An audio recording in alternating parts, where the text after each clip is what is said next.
أعوذ بالله السميع العليم من الشيطان الرجيم من همزه ونفخه ونفثه ويستفتونك في النساء قل الله يفتيكم فيهن وما يتلى عليكم في الكتاب في يتامى النساء اللاتي لا تؤتونهن ما كتب لهن وترغبون أن تنكحوهن والمستضعفين من الولدان وأن تقوموا لليتامى بالقسط وما تفعلوا من خير فإن الله كان به عليما وَيَسْتَفْتُونَكَ فِي النِّسَاءِ اور وہ آپ سے عورتوں کے بارے میں فتویٰ پوچھتے ہیں قُلِ اللَّهُ يُفْتِيكُمْ فِيهِنَّ کہہ دیجئے کہ تمہیں اللہ تعالی ان کے بارے میں فتویٰ دیتا ہے وَمَا يُتْلَى عَلَيْكُمْ فِي الْكِتَابِ فِي يَتَامَى النِّسَاءِ اور جو کچھ تم پر کتاب میں پڑھا جاتا ہے ان یتیم عورتوں کے بارے میں ہے اللاتی لا تؤتونہن ما کتب لہن کہ جنہیں تم وہ نہیں دیتے جو ان کے لیے مقرر کیا گیا ہے، فرض کیا گیا ہے وترغبون ان تنکحوہن اور تم ان سے نکاح کرنے کی رغبت رکھتے ہو والمستضعفین من الولدان اور کمزور بچوں کے بارے میں ہے وَأَن تَقُومُوا لِلْيَتَامَى بِالْقِسْطِ اور اس بارے میں ہے کہ تم یتیموں کے لیے انصاف پر قائم رہو وَمَا تَفْعَلُوا مِنْ خَيْرٍ اور جو بھی تم نیکی کرو فَإِنَّ اللَّهَ كَانَ بِهِ عَلِيمًا تو یقیناً اللہ اسے ہمیشہ سے ہی خوب جاننے والا ہے۔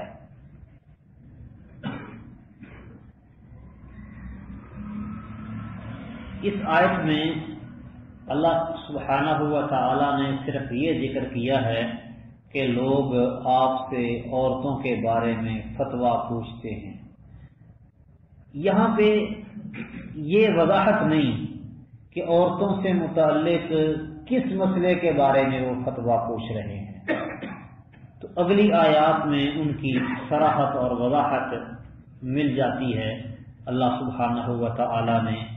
جو عورتوں کے بارے میں فیصلے دیے ہیں ان سے معلوم ہوتا ہے کہ وہ کیا فتوے تھے جو وہ مانگ رہے تھے۔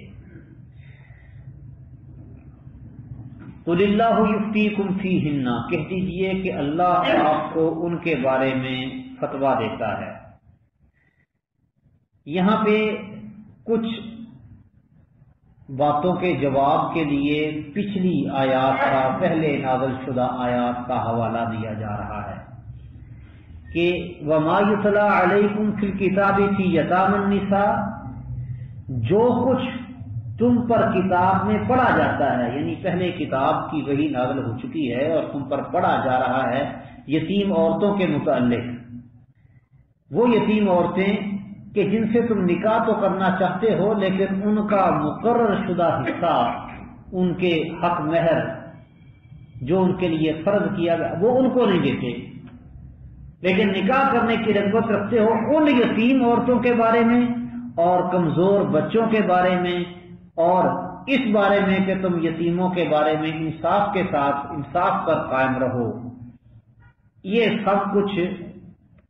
تم پر پڑا جاتا ہے۔ یعنی کہ یتیم لڑکیوں کے نکاح کے متعلق جو سورۃ نساء کی ابتدائی آیات ہیں، اور پھر عورتوں کے حقوق، نابالغ بچوں کی نگہداشت اور ان کا مال کھانے سے اجتناب کی جو باتیں سورۃ نساء کے شروع میں آغاز میں جو آئی ہیں ان کی طرف اشارہ ہے۔ وَتَرْغَبُونَ أَن تَنكِحُوهُنَّ کہ تم ان سے نکاح کرنا پسند کرتے ہو، یتیم عورتوں سے رغبت رکھتے ہو ان کے ساتھ نکاح کرنے کی، تو اگر اس کو مان لیا جائے وترغبون کے بعد ان محذوف مانا جائے، لیکن پھر مانا بن جائے گا تم ان سے نکاح کرنے میں بے رغبتی کرتے ہو۔ رغبت کسی کے بارے میں یا رغبت کسی سے، کسی میں رغبت اس کا مطلب ہوتا ہے رغبت رکھنا، اور کسی سے رغبت رکھنا مطلب اس سے رغبت نہ رکھنا، لاپرواہ ہونا، نہ چاہنا۔ تو عربی زبان میں یہ دونوں معنوں کے لیے، یعنی توجہ کرنے اور توجہ ہٹانے، دونوں کے معنی میں، رغبت کرنے اور رغبت نہ کرنے دونوں کے معنی میں یہ لفظ استعمال ہوتا ہے۔ لیکن اس کے بعد لفظ کیا آئے گا یہ دیکھنا ہوتا ہے۔ اگر ترغبون کے بعد ان آئے تو اس کا مطلب ہوتا ہے بے رغبتی کرنا، اور اگر اس کے بعد لفظ فی آئے تو اس کا مطلب ہوتا ہے رغبت رکھنا۔ اب یہاں پہ نہ فی کا ذکر ہے اور نہ ہی ان کا، کوئی بھی لفظ ذکر نہیں ہوا۔ تو اگر تو اس کو ہم مان لیں کہ اس کا مطلب ہے ترغبون فی ان تنکحوہن، تو پھر معنی بن جائے گا تم ان سے نکاح کرنے کی رغبت رکھتے ہو۔ اور اگر یہ مانا جائے کہ ہے اصل میں یہاں پہ جو لفظ محذوف ہے وہ ہے ان، تو پھر معنی بن جائے گا کہ تم نکاح کرنا پسند نہیں کرتے۔ سیدہ عائشہ رضی اللہ تعالی عنہا کی حدیث ہے جس میں اس دوسرے ترجمے کی تائید ہوتی ہے کہ زمانہ جاہلیت پر یتیم بچیوں پر دو طرح کا ظلم کیا جاتا تھا، جو کہ سورت کے آغاز میں تفصیل اس کی جو ہے وہ گزر چکی ہے۔ یعنی یتیم لڑکی جس کا کوئی ولی نہ ہوتا، اس کا چچا زاد اس کا ولی ہوتا، تو وہ اگر سمجھے کہ میں اس کا حق ادا نہ کر سکوں گا تو وہ اپنے نکاح میں اسے نہ لے کے آئے، کسی دوسرے سے اس کا نکاح کر لے اور خود اس کا ولی بن جائے۔ اب مسلمانوں نے ایسی عورتوں کو نکاح میں لانا موقوف کر دیا۔ پھر دیکھا گیا کہ بعض اوقات جو لڑکی کے ولی ہی اسے کے لیے، لڑکی کے ولی کے لیے ہی اس لڑکی کو اپنے نکاح میں رکھنا بہتر ہوتا ہے۔ تو اس وجہ سے نبی صلی اللہ علیہ وسلم سے رخصت طلب کی گئی، رخصت مانگی گئی کہ لڑکی کا ولی خود اس کا کہیں اور نکاح کرنے کے بجائے اپنے ساتھ ہی نکاح کر لے تو اس پر کہتے ہیں یہ آیت نازل ہوئی ترغبون ان تنکحوہن،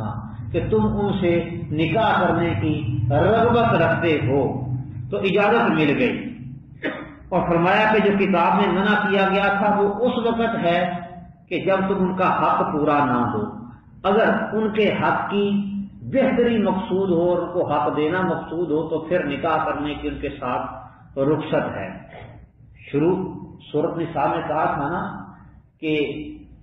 اگر تمہیں یہ ڈر ہو کہ تم ان کے بارے میں انصاف نہیں کر سکو گے یتیم عورتوں کے بارے میں، تو پھر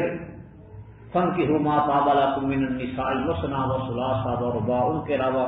2 2 3 3 4 4 جو مرضی کر لو۔ اور اگر انصاف یتیموں کے بارے میں کر سکتے ہو تو یہ زیادہ اچھی بات ہے۔ اور پھر مستضعفین کا ذکر کیا، والمستضعفین من الولدان، یعنی ان کے بارے میں بھی وہ احکامات جو میراث کے تحت ذکر کیے گئے ہیں ان کی طرف اشارہ کیا ہے۔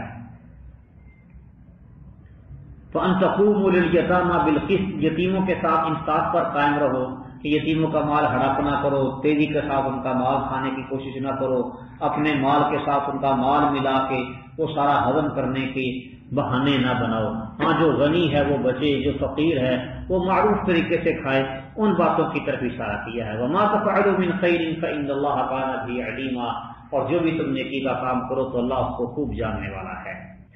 وَإِنِ امْرَأَةٌ خَافَتْ مِنْ بَعْلِهَا نُشُوزًا أَوْ إِعْرَاضًا، اور اگر کوئی عورت اپنے خامد سے ڈرے، نشوزن کسی قسم کی زیادتی او اعراضاً یا بے رخی سے کہ خامد زیادتی کرے گا یا بے رخی کرتا ہے اس بات سے ڈرتی ہے، فلا جناح علیہما تو ان دونوں پر کوئی گناہ نہیں ہے، ان یصلحا بینہما صلحا کہ وہ آپس میں کسی طرح سے صلح کر لیں، والصلح خیر اور صلح بہتر ہے، وأحضرت الانفس الشح اور طبیعتوں میں حرص رکھی گئی ہے، وَإِن تُحْسِنُوا وَتَتَّقُوا اور اگر تم نیکی کرو اور ڈرتے رہو، فَإِنَّ اللَّهَ كَانَ بِمَا تَعْمَلُونَ خَبِيرًا تو یقیناً اللہ اس چیز سے جو تم کرتے ہو ان کاموں سے ہمیشہ سے ہی پوری طرح باخبر ہے۔ نشوز کا مطلب ہوتا ہے لڑائی جھگڑا زیادتی، اور اعراض کا مطلب ہوتا ہے بے رخی کرنا۔ نشوز یا اعراض مطلب کہ اس سے بدسلوکی کرے، اس کو حقیر سمجھے، اس کے پاس سونا بیٹھنا چھوڑ دے، عورت کو بیوی کو نام نسکا نہ دے، مارنے کے لیے بہانے تراشے، آٹا بوندی ہلدی کیوں ہے جی، پنجابی میں مثال بنی ہوئی، بہانے سے۔ اور اسی طرح اس کے پاس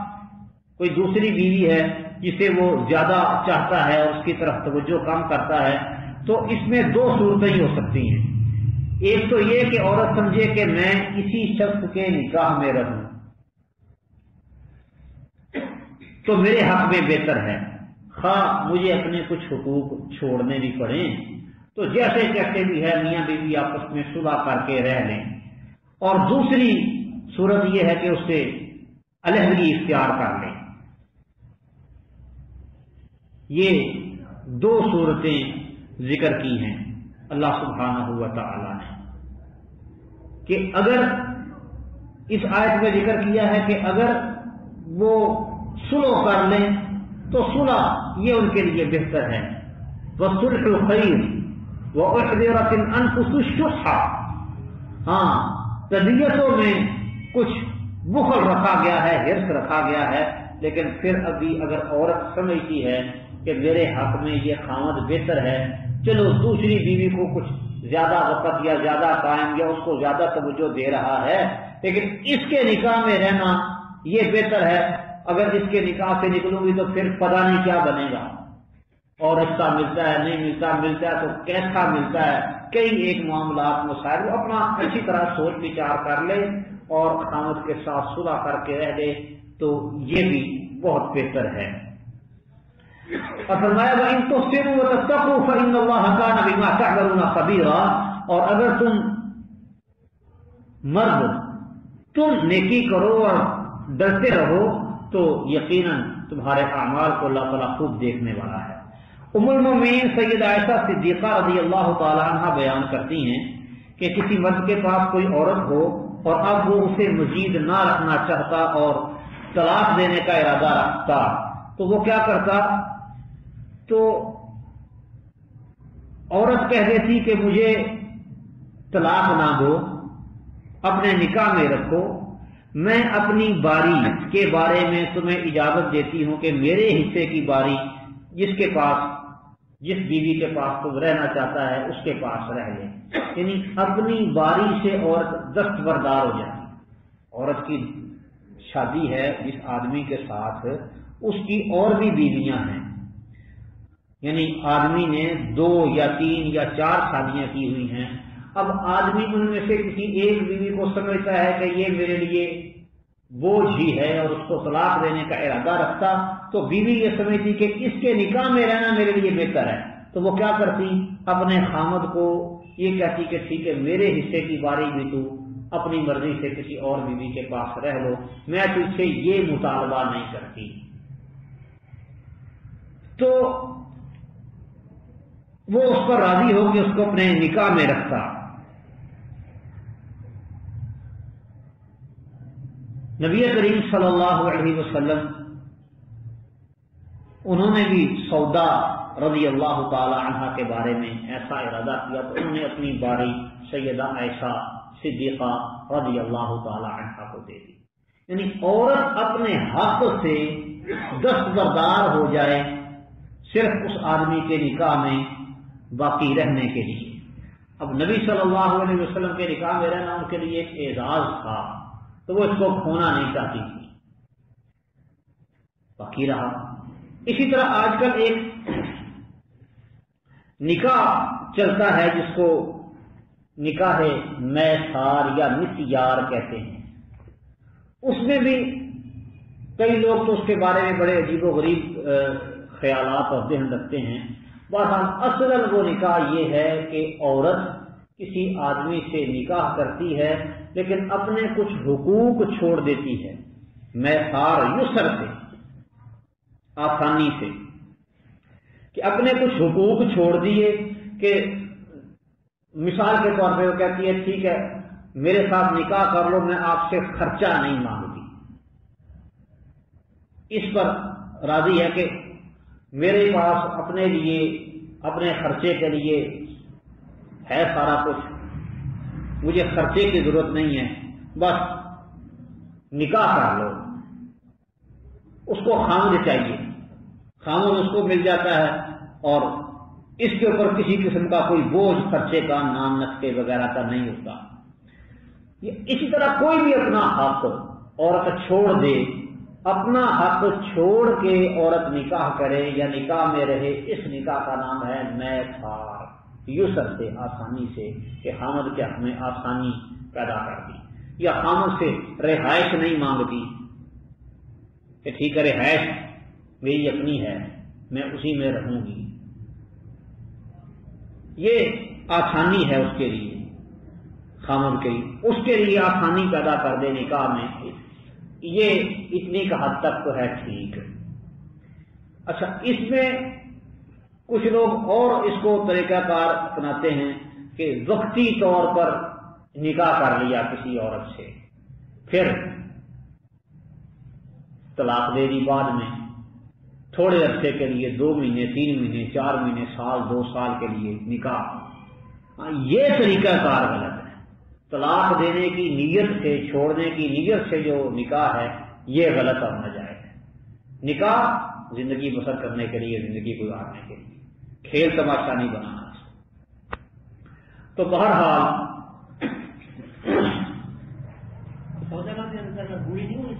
ہاں جی، سودا بنت زمعہ رضی اللہ تعالیٰ عنہ عمر رسیدہ ہو گئی، بوڑھی ہو گئی تھی، تو انہوں نے اپنا ایک دن سیدہ عائشہ صدیقہ رضی اللہ تعالیٰ عنہ کو دے دیا تھا۔ وہ صلح خیر کا مطلب ہے کہ صلح ہر حال میں بہتر ہے، کیونکہ شیطان اپنے کارندوں میں سے اس کارندے کو اپنے قریب کر کے شاباش دیتا ہے اور بڑا خوش ہوتا ہے جو میاں بیوی کے درمیان جدائی پیدا کر دیتا ہے۔ تو اس لیے ہر ممکن کوشش صلح کی کرنی چاہیے، نکاح نہ ٹوٹے، نکاح قائم رہے۔ اب بعض صورتوں میں وہ طلاق دینا وہ بہتر ہو جاتا ہے، صلح کی نسبت طلاق بعض صورتوں میں بہتر ہو جاتی ہے، کہ میاں بیوی اگر نکاح میں رہیں اور دونوں کی زندگی ہی اجیرن بنی رہے، تو ایسے نکاح سے بہتر ہے کہ طلاق دے کر اور معاملہ ختم کر دیا جائے، یا عورت خلا لے کے اپنی جان چھڑوا لے جب اس کی زندگی ہی وہ عذاب بنی ہوئی ہے اس کے لیے۔ تو ایسی صورت میں طلاق یا نکاح کو ختم کرنا یہ بہتر ہوتا ہے۔ بلکہ ایک روایت ہے، شیخ البانی رحمہ اللہ نے اس کو حسن قرار دیا ہے، تو کہتے ہیں کہ اللہ سبحانہ و تعالی 3 بندوں کی دعا قبول نہیں کرتا۔ نبی صلی اللہ علیہ وسلم کا فرمان ہے اللہ 3 بندوں کی دعا قبول نہیں کرتا۔ ان میں سے ایک وہ آدمی کہ اس کے نکاح میں ہو بدخلق بیوی، بد زبان، اور وہ اس کو طلاق نہ دے، بد زبانی کرتی ہے، بد اخلاقی کرتی ہے، گستاخی سے پیش آتی ہے، اور وہ اس کو اپنے نکاح میں رکھتا ہے، تو اس کے حق میں اس خامد کی دعا قبول نہیں ہوتی، اس کو طلاق دے اور فارغ کرے۔ سیئۃ الخلق، بذیئۃ الخلق، یعنی کہ کچھ حالات ایسے ہوتے ہیں کہ اس میں طلاق دینا، نکاح کو ختم کرنا بہتر، وہ شاذ و نادر ہوتے ہیں۔ باقی عمومی طور پر ہر حال میں صلح صفائی ہو جائے یہ زیادہ بہتر ہے۔ وَأُحْضِرَتِ الْأَنفُسُ الشُّحَّ، شح ایسی بخیلی کو کہتے ہیں جس کے اندر حرص بھی شامل ہو، حرص اور لالچ والی بخیلی، یعنی انسان کا بخل اور لالچ یہ ایک فطری کام ہے۔ مرد کا شح یہ ہے کہ عورت سے فائدہ اٹھائے مگر اس کے پورے حقوق ادا نہ کرے، اور عورت کا شح وہ یہ ہے کہ مہر اور نان نفقہ وہ تو پورا لے مگر خاوند کے حقوق ادا کرنے میں کوتاہی کرے۔ تبھی فطری طور پر مردوں عورتوں دونوں میں یہ چیز پائی جاتی ہے۔ اس لیے کہا وَإِن تُحْسِنُوا وَتَتَّقُوا، اس لالچ اور جذبے کے باوجود اگر تم نیکی کرو، احسان کرو اور ڈرتے رہو اللہ تعالیٰ سے تو یہ بہرحال بہتر ہے، اور اللہ تعالیٰ تمہارے ان اعمال کو دیکھ رہا ہے اور اس پر تمہیں اچھی جزا دے گا۔ وَلَن تَسْتَطِيعُوا أَن تَعْدِلُوا بَيْنَ النِّسَاءِ وَلَوْ حَرَصْتُمْ، اور تم ہرگز ایسا نہیں کر سکو گے کہ دو عورتوں کے درمیان، اپنی بیویوں کے درمیان برابر کا سلوک کرو۔ برابری تم عورتوں کے درمیان کبھی نہیں کر سکتے۔ ایک سے زائد شادیاں ہیں، ممکن ہی نہیں کہ تم 100% برابر سلوک کرو، یہ ہو ہی نہیں سکتا۔ فلا تمیلوا کل المیل، تو ایک کی طرف مکمل طور پر نہ جھک جاؤ، فتذروها کالمعلقہ، کہ تم دوسری کو بالکل لٹکائی ہوئی کی طرح چھوڑ دو۔ وَإِن تُصْلِحُوا وَتَتَّقُوا، اور اگر تم صلح کر لو اور تقوی اختیار کرو، فَإِنَّ اللَّهَ كَانَ غَفُورًا رَحِيمًا، تو یقیناً اللہ تعالیٰ ہمیشہ سے ہی خوب بخشنے والا، بڑا رحم کرنے والا، مہربان ہے۔ یعنی پوری مساوات برتنا انسانی طاقت سے باہر ہے۔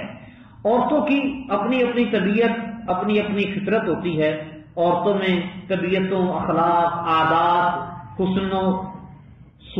صورت و شکل، عمر وغیرہ، ان میں ہر دو عورتوں کا آپس میں فرق ہوتا ہے۔ تو ایسی صورت میں اگر مرد کا میلان ایک عورت کی طرف زیادہ اور دوسری کی طرف کم ہو تو یہ فطری امر ہے، فطری امر ہے، انسان مجبور ہے۔ اور جو ایک فطری امر ہوتا ہے اور جس میں انسان کا بس نہیں چلتا، اس پر انسان کا مواخذہ نہیں ہوتا، جس پر وہ چاہے بھی تو قابو نہیں پا سکتا۔ لہذا قرآن نے اس بات پر زور دیا ہے کہ ایک سے زائد بیویاں ہونے کی صورت میں ایک کی طرف اس طرح سے جھک جانا کہ دوسری معلق ہو کے رہ جائے، پر ایک کے ساتھ ہی سارا کچھ ہے اور دوسری کا پتہ ہی کوئی نہیں، اس کا احساس ہی کوئی نہیں، اس کو نکاح کے باوجود نکاح کا کوئی فائدہ نہ ہو، خامد اس کا موجود ہے لیکن وہ دوسری کے ساتھ ہی اتنا مشغول و مصروف ہو گیا ہے کہ اس کے لیے خامد کا ہونا نہ ہونا برابر ہو جائے۔ اس طرح معلق چھوڑ دینا دوسری کو، یہ جرم ہے۔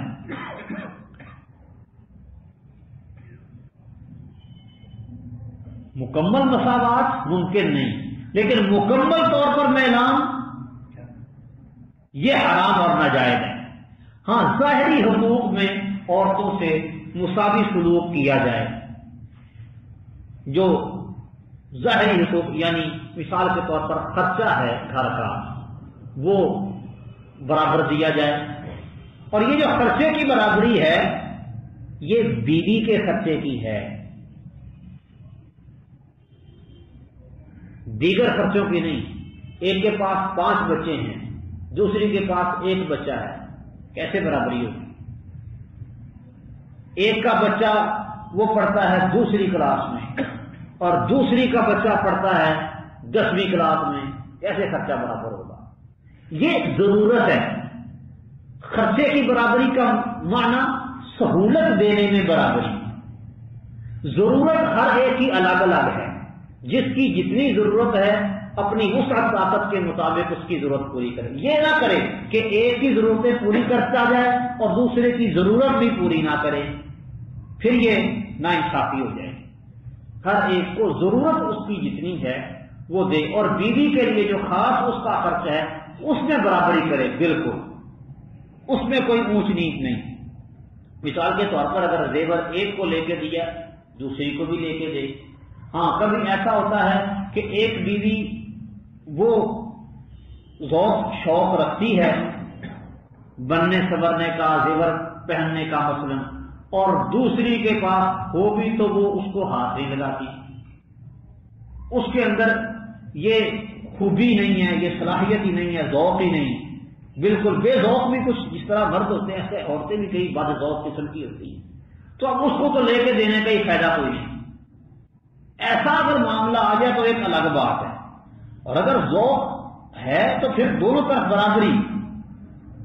کئیوں کو وہ لباس کے پہننے کا بڑا ذوق اور چاہ ہوتا ہے، اور کئی وہ ان کا ذوق یہ ہوتا ہے کہ انہوں نے گھر میں جمع دارنیوں کی طرح بن کے رہنا ہوتا ہے. یہ چیزیں ساری کی ساری ملحوظ رکھی جائیں گی. تو بہرحال جو عورتوں کا خرچ ہے ضرورت کا وہ برابر برابر دیا جائے ضرورت کے مطابق، اور جو ان کو سہولیات دینی ہے تو سہولت جس طرح کی ایک بیوی کو دی ہے اسی طرح دوسری بیوی کو. اس کا سہولت دینے میں بھی کوئی تھوڑی بہت اونچ نیچ ہو جاتی ہے اور اس میں برابری نہیں ہو سکتی. اب مثال کے طور پہ ایک آدمی نے 2 شادیاں کی، 3 شادیاں کی، 2-3 مکان الگ الگ بیویوں کے لیے. اب جو لوکیشن ایک مکان کی ہے وہ دوسرے کی نہیں ہو سکتی. اگر سے اکٹھے ساتھ ساتھ ہی کیوں نہ ہو، پھر بھی ایک کا کارنر پہ آ جائے گا، باقی 2 کا سائڈ پہ ہو جائے گا. تو کچھ چیزیں ایسی ہوتی ہیں کہ ان میں مجبوری ہو جاتی ہے سہولت دینے میں بھی، ضرورت پوری کرنے میں بھی، اس کے اوپر مواخذہ نہیں. ہاں جہاں تک برابری ہو سکتی ہے وہاں پر برابری کرے. اور باقی رہا جو دل کا معاملہ ہے قلبی میلان، تو اس پر کوئی گرفت نہیں ہے. نبی کریم صلی اللہ علیہ وسلم اکثر کہا کرتے تھے اے اللہ جس چیز کا میں اختیار رکھتا ہوں میں اس میں یہ تقسیم کر رہا ہوں اپنی بیویوں کے درمیان، دل سب کو برابر برابر دیتا ہوں، یعنی سب کے پاس باری باری ذات بتاتا ہوں، گزارتا ہوں. اور جو چیز تیرے اختیار میں یعنی دل، اس کے بارے میں تو مجھ سے مواخذہ نہ کر. اب دل کسی کی طرف زیادہ مائل ہو جاتا ہے، یہ دل اللہ کے اختیار میں ہے، اس میں بندے کا اختیار نہیں ہے.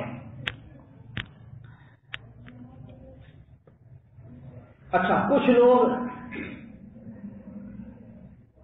یہ آیت اور سورۃ نساء والی جو آیت نمبر 3 ہے ابتدائی آیت کہ اگر تمہیں یہ ڈر ہو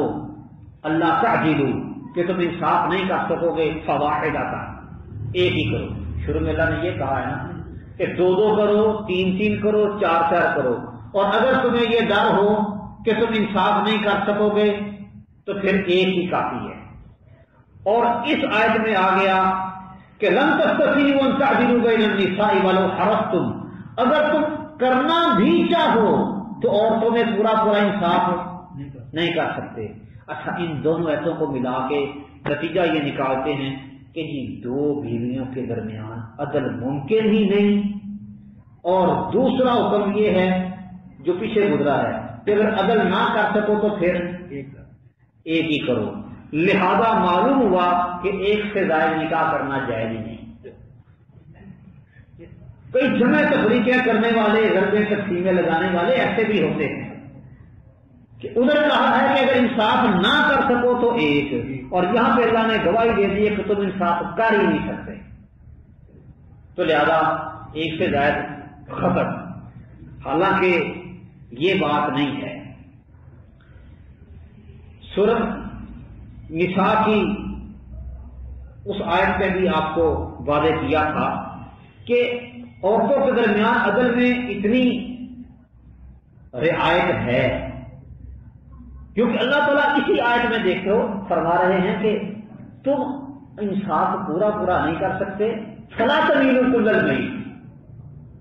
تو پورے مائل نہ ہو جاؤ. تو اسی آیت سے ہی نکل رہا ہے کہ ایک سے زائد نکاح کرنا جائز ہے. ہاں پورا عدل، پورا مساوات والا کام وہ تم سے نہیں ہو سکے گا. ہاں نکاح زیادہ کرو، پورا عدل انصاف نہیں کر سکتے، لیکن اپنی وسعت، اپنی طاقت کی حد تک کو کرنے کی کوشش کرو.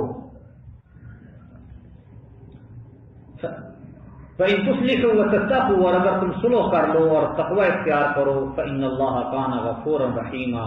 تو یقیناً اللہ تعالیٰ ہمیشہ سے ہی بڑا بخشنے والا، نہایت رحم کرنے والا ہے۔ مطلب ہے کہ تم اپنی طرف سے اصلاح کی کوشش میں لگے رہو اور معاملات کو چلاتے رہو اور اللہ سے ڈرتے رہو۔ تھوڑی بہت اگر کوئی اونچ نیچ ہو بھی جاتی ہے تو اللہ سبحانہ و تعالیٰ بخشنے والا ہے، معاف کرنے والا ہے، وہ تھوڑا بہت اللہ تعالیٰ معاف کر دے گا۔